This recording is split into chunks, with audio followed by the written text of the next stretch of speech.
আজকে তোমাদেরকে একটা এ প্লাস সেটআপের এন্ট্রি মডেল দেখাই। দেখো, তবে এখানে একটা জিনিসও বলার আছে যে সবসময় ট্রেডাররা কেন বলে যে কোনো একটা পেয়ার নিয়ে ট্রেডিং করতে। তো আমি যে কোনো একটা পেয়ারে ট্রেড করি।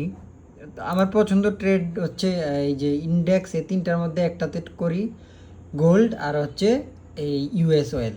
ঠিক আছে, এটি হচ্ছে আমার পছন্দের এই তিনটা, যেমন নাসদাক, গোল্ড আর হচ্ছে ইউএস অয়েল, এই তিনটা পেয়ারে আমার পছন্দ।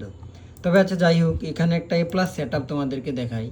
দেখো, একটা পেয়ার নিয়ে কাজ করবা, একটাতেই মাস্টার হইবা। দেখো এইখানে গোল্ড কি করছে, এটা লিকুইডিটি নিছে, ঠিক আছে, কিন্তু একই পয়েন্টে সিলভার দেখো এই হাইডার কিন্তু লিকুইডিটি নেয় নাই। এটারে বলা হয় একটা স্মার্ট মানি ট্র্যাপ।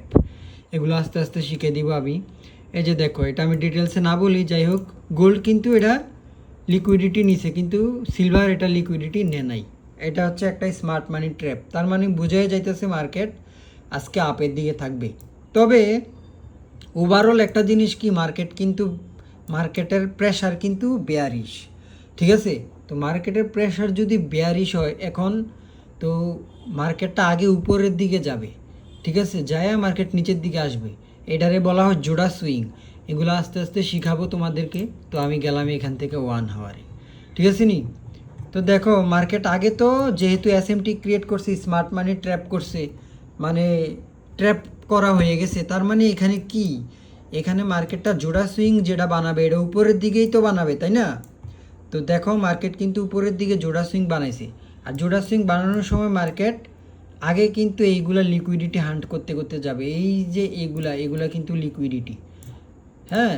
তো এই লিকুইডিটিগুলো হান্ট করতে করতে মার্কেট উপরে যাবে, অলরেডি গেছেও, কিন্তু মার্কেট এই হাইডা মার্কেট নেয় নাই, ঠিক আছে, না নিয়ে মার্কেট নিচের দিকে আসা পড়ছে। এটারও কারণ আছে। তবে আমার ওভারঅল এন্ট্রি কিন্তু আমি ডাউনের ছিল, কিন্তু ডাউনে আমি এন্ট্রি পাই নাই, এটা এখান থেকেই এই হাইডা না নিয়ে আসা পড়ছে। তো আমি কিন্তু এখানে আমার এন্ট্রিতে আমার 1:2 পাইয়া গেছি।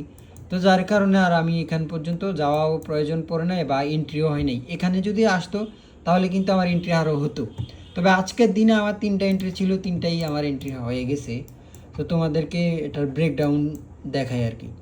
দেখো, এই এন্ট্রিটা আমি নিছিলাম, হুম, ফার্স্টে এন্ট্রিটা নিছিলাম, এসএলের দিকে ঘোরাঘুরি করছে অনেকক্ষণ, ঘোরাঘুরি করে এখানে আরও এসএমটি বানাইছে, এটাকে বলা হয় স্মার্ট মানি ট্র্যাপ। তো ঘোরাঘুরি কইরা মার্কেট কিন্তু গেছে, আমি কিন্তু এটা হোল্ড করছি, একটু পর্যন্ত গেছে। তো হোল্ড করা অবস্থায় আমার আরও এখানে এন্ট্রি হয়েছে, ঠিক আছে, এখানে আরও ভিতরে ইন্টারনাল এসএমটি হয়েছে। হ্যাঁ, ইন্টারনাল এসএমটি হওয়ার পর মার্কেট কি করছে দেখো, আমি কিন্তু আজকে টোটাল এন্ট্রি নিছি তিনটা নিছি, তিনটাই টিপি। তো দেখো, এইখানে এই এন্ট্রিটা আমি 3 মিনিটে নিছিলাম। হ্যাঁ, 3 মিনিটে নিছিলাম, সিআইএসডি করছে মার্কেট, ঠিক আছে। এটা ব্রেক করার এইখানে একটা কি ইউনিকর্ন মডেল আছে, এগুলো আস্তে আস্তে শিখাবো তোমাদেরকে। এখানে লিকুইডিটি হয়েছে, স্মার্ট মানি হয়েছে, সেশন লিকুইডিটি হয়েছে, প্লাস ইউনিকর্ন মডেল হয়েছে, ঠিক আছে। তো ইউনিকর্ন মডেল হওয়ার পর মার্কেট ক্যান্ডেলটা যখনই এটার উপরে ক্লোজ দিছে, আমার এইখান থেকে একদম এই ক্যান্ডেল থেকে আমি কিন্তু আগে আগে এন্ট্রি নেই নাই। এখানে যদি মার্কেটটা ঘুরাঘুরি কইরা বডি উপরে ক্লোজ না দিয়া জাস্ট উইক বানাইয়া, হ্যাঁ, নিচের দিকে ক্লোজ দিত, তাহলে কিন্তু এই এন্ট্রিটা ভ্যালিড হইতো না। মার্কেট কি করছে, সিআইএসডির মানে change of instant of delivery করছে, ইউনিকর্ন মডেলের উপরে ক্লোজ দিছে। আমার এন্ট্রি এখানে ছিল 1:2, দেখো এক ক্যান্ডেলও 1:2, ঠিক আছে। এই গেল 2টা এন্ট্রি। আরেকটা এন্ট্রি কি করছে, এইখানে একটা 15 মিনিটের গ্যাপ আছে। আমি তো জানি মার্কেটে বাই সাইড লিকুইডিটি পড়ে রয়েছে, মার্কেট তো নিচে আসার কোনো প্রশ্নই ওঠে না। এই যে এইখানে, এই যে এটা 15 মিনিটের একটা গ্যাপ, ঠিক আছে, এখানে আসলো মার্কেট 15 মিনিটের গ্যাপে এখানে লিকুইডিটি জেনারেট করে রাখছে, এটারে বলে লিকুইডিটি ইঞ্জিন। তো মার্কেট লিকুইডিটি বানায় এখানে 15 মিনিটের গ্যাপে আসলো। আইসা মার্কেট কি করলো, রিয়াকশান দেখাইছে যে মার্কেট এই লিকুইডিটিটা হান্ট করবে। তো ঠিক আছে, আমি এখান থেকে গ্যাপে মিন থ্রেশোলও আসলো, ঠিক আছে, মিন থ্রেশোল মানে মাঝখান আর কি, এই আইসিটির স্ট্র্যাটেজি অনুযায়ী মিন থ্রেশোল বলে। তো এইখানে লিকুইডিটি হইলো, এখানে আরেকটা ইউনিকর্ন মডেল আছে, দেখো এই যে এইটাও 3 মিনিটে নিয়েছিলাম সম্ভবত, দেখি, না না, এটা আমি 1 মিনিটে নিয়েছিলাম এই এন্ট্রিটা। এই যে এই এন্ট্রিটা দেখো, এখানে কি করছে, মার্কেটটা সিএসডি বানাইছে, এই যে এই পয়েন্ট এন্ট্রি কিন্তু এদিক থেকে হয়ে যায়, কিন্তু আমি ওয়েট করছি, ঠিক আছে, আমি ওয়েট করছি। মার্কেট এই যে ইউনিকর্ন মডেলটা এটার উপরে ক্লোজ দিতে হইব, কারণ এখানে একটা পিওয়াই আছে, এটারে কিন্তু মার্কেট এই যদিও change in instead of delivery হয়ে গেছে, মার্কেট কিন্তু এই দিক থেকে নিচের দিকেও আসতে পারতো। তো আমি কিন্তু দেখো আমার কনফার্মেশনটা দেখো, আমার change in instead of delivery হয়ে গেছে, মার্কেটের স্ট্রাকচার শিফট চেঞ্জ করে ফেলছে, মানে তোমরা যেটা এসএমসি ভাষা চেঞ্জ অফ ক্যারেক্টার বলে।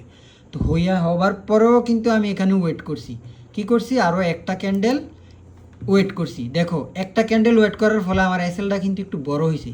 তো বড় যদিও হয় কিন্তু আমার এন্ট্রিটা কিন্তু ভ্যালিড হবে, আমার এসএল যাওয়ার চান্স কিন্তু কম। তো এইখানে ছিল বাইসেট লিকুইডিটি, তো মার্কেট কী করলো, এটার উপরে ক্লোজ দিছে, এই ক্যান্ডেলে আমার এন্ট্রি, হ্যাঁ একবার লাইভ এন্ট্রি, এখানে আমি এন্ট্রিটা নিয়েছিলাম, এই ক্লোজ দিছে কিন্তু এখানে একটু উপরে এন্ট্রি হয়, কিন্তু আমি একটু ওয়েট করছি, ক্যান্ডেলটা এখানে আসছে, এখান থেকে এন্ট্রি, দেখো ফুল টিপি 1:3। তো আমার আমার কিন্তু 1:2 এর বেশি আমি নেই না, কিন্তু এইখানে একবারে ক্লোজ 1 মিনিটে লিকুইডিটি এখানে দেখা যাইতেছে, এর মাঝখানে কিন্তু কোনো কিছু নাই।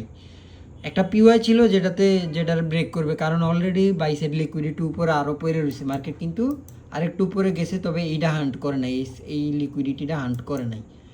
তো যাই হোক, এই হচ্ছে আমার আজকের ট্রেড ব্রেকডাউন, ঠিক আছে। আর এখানে যে জিনিসগুলো বোঝো না বইলো আমাকে, আমি আস্তে ধীরে এইগুলো আনার চেষ্টা করব।